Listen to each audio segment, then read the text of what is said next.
Viewers, आप सोच रहे होंगे कि ये कुछ कटी हुई सब्ज़ियाँ, प्याज, लहसुन, अदरक, ग्रीन चिली है, टमाटोज़ हैं, पानी है और यहाँ पे एक कुकर रखा है। तो मैं आज आपको क्या बनाना सिखाऊंगी कि जो इन चीज़ों से बन जाएगा।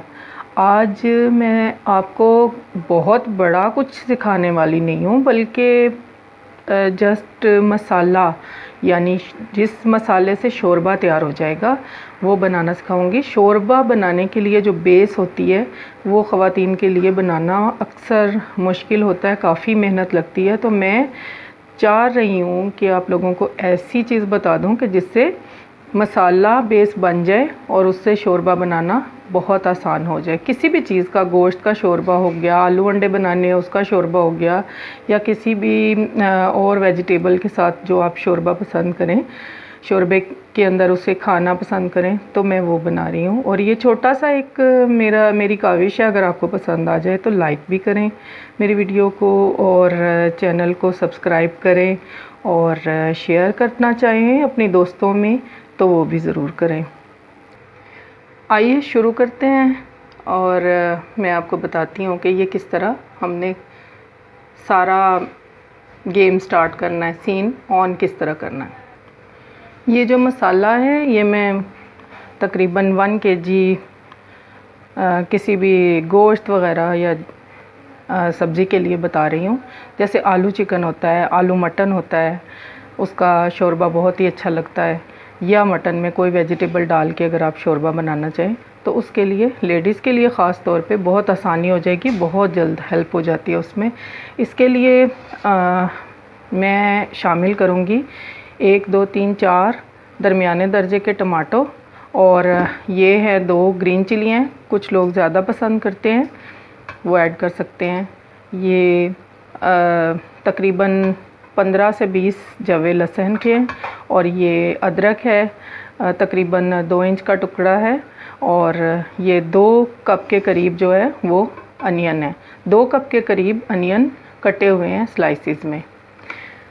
इन सब के साथ मैं क्या करने वाली हूँ मैं आपको दिखाती हूँ। ओके, तो मैं क्या कर रही हूँ कि ये मैं इसको, टमाटरों को थोड़ा सा साफ़ कर लूँगी। ये एक कट लगा लूँगी ताकि इसमें से इसकी मैं स्किन को उतार सकूं बाद में। जो स्किन हार्मफुल होती है, मरीज़ों के लिए तो होती ही है, लेकिन आम लोगों के लिए भी बहुत हार्मफुल होती है। किडनी में ये कहते हैं कि ये रुकावट पैदा कर सकती है। ये मैं रिमूव कर देती हूँ हमेशा से, ताकि हम भी इन चीज़ों से बचे रहें। ये मैंने चिलीज़ की भी डंडियाँ उतार ली थी, इससे साफ़ कर लिया, इनके छिलके उतार लिए, इसे स्लाइसिस में कर लिया। अब मैं क्या करूँगी कि मैं ये पानी जो है ये कुकर में ऐड करूँगी और ये सब चीज़ें बॉयल होने के लिए रख दूँगी। तो आइए करते हैं।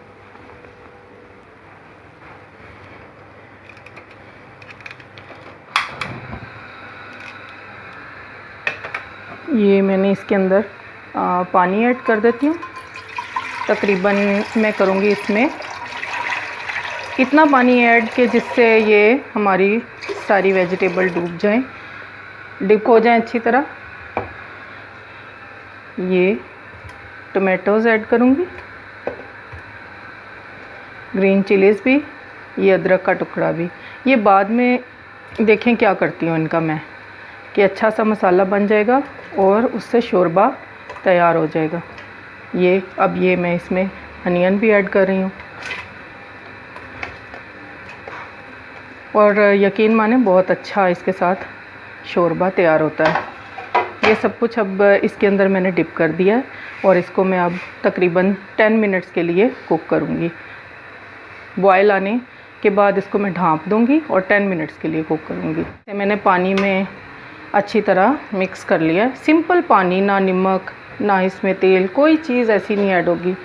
और ये मैं इसे थोड़ी देर के लिए ढाँप के रखूँगी, तकरीबन 10 मिनट ढाँपा रहने दूँगी। और जब भी अच्छी तरह बॉयल होने लग जाए तो फिर मैं इसको ड्रेन कर लूँगी। अच्छी तरह बॉयल हो रहा है ये देखें, अभी इसे सिर्फ 5 मिनट्स हुए हैं। ये इसके अंदर सारी वेजिटेबल हमारी जो हैं वो बॉईल हो रही हैं।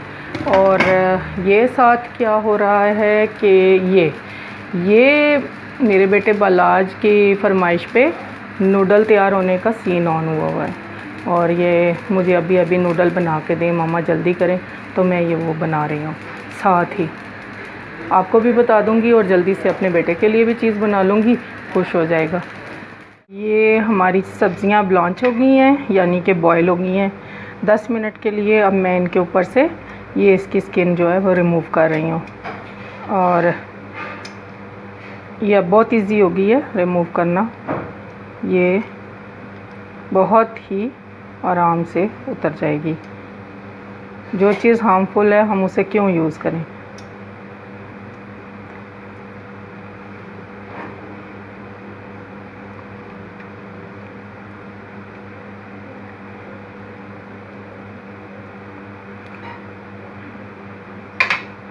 इनको अब मैं इस ब्लेंडर में डाल दूंगी। कोई पानी नहीं, कोई ऑयल नहीं, कोई नमक नहीं, कोई चीज़ भी इसमें ऐड नहीं होगी। ये डायरेक्ट इतनी वेट हो चुकी हैं, इतनी इनमें गीलापन मौजूद है कि ये आराम से ब्लेंड होके एक पेस्ट की शक्ल इख्तियार कर लेंगी। और यही हमारा मकसद है। इस तरह फिर हम बाद में ऑयल में अपने नमक मिर्च मसाले वग़ैरह भून के इस मसाले को ऐड कर सकते हैं। और इस मसाले को ऐड करने के बाद हम काफ़ी देर के लिए ज़रूर भूनेंगे, ताकि थोड़ा बहुत भी जो कच्चापन है वो भी ना रहे। अभी देखिएगा कितनी इसकी स्मूथ पेस्ट तैयार हो जाएगी। और यही स्मूथ पेस्ट हमें चाहिए। ये 1 किलो के लिए, इसको आप 2 दफ़ा यूज़ कर सकते हैं, यह आपकी मर्ज़ी है कि कितना और किस चीज़ के लिए यूज़ करना है।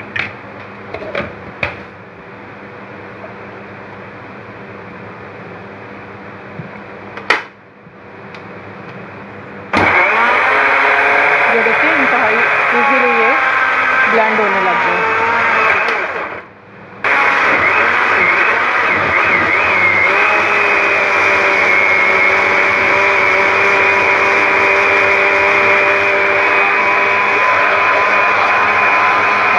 आराम से ब्लेंड हो रहा है, बहुत ही स्मूथ पेस्ट है।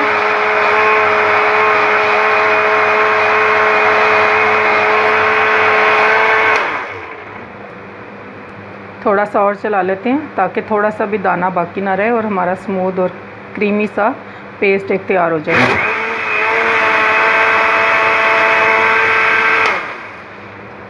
अब हमारे पास ये स्मूथ सा क्रीमी सा पेस्ट एक रेडी है। ये देखिए, ये सारी मसाले की जो बेस है। अब इससे ये हम लोग अगर इसे ऑयल में तल लेंगे तो ये शोरबे के लिए रेडी हो जाएगा। तो व्यूअर्स, आज मेरा मकसद था आप लोगों को बताना कि शोरबा बनाना कितना आसान है और उसके लिए इतनी ज़्यादा मेहनत करना और बाजुओं को थकाना, भून के मसाला और उसको बारीक पीस लेना, ये सब चीज़ें बहुत ही अब आसान हो गई हैं। नया दौर है, नई चीज़ें मिल जाती हैं, आराम से नए काम हम कर सकते हैं, जिससे हमारी ज़िंदगी सहल और आसान हो सकती है। तो मेरा यही मकसद था। अल्लाह करे कि ये आपको आसानियाँ फ़राहम करे। और मैं अब आपसे इजाज़त चाहूँगी। अस्सलाम वालेकुम। उसी मसाले के साथ शोरबा मैंने बनाया, तो मैंने कहा मैं आपको ये भी दिखा दूँ कितना शानदार शोरबा बन जाता है इसके साथ। ये देखें, ये मैंने मटन का शोरबा बनाया था। ये देखिए, ये उसी मसाले के साथ बना है।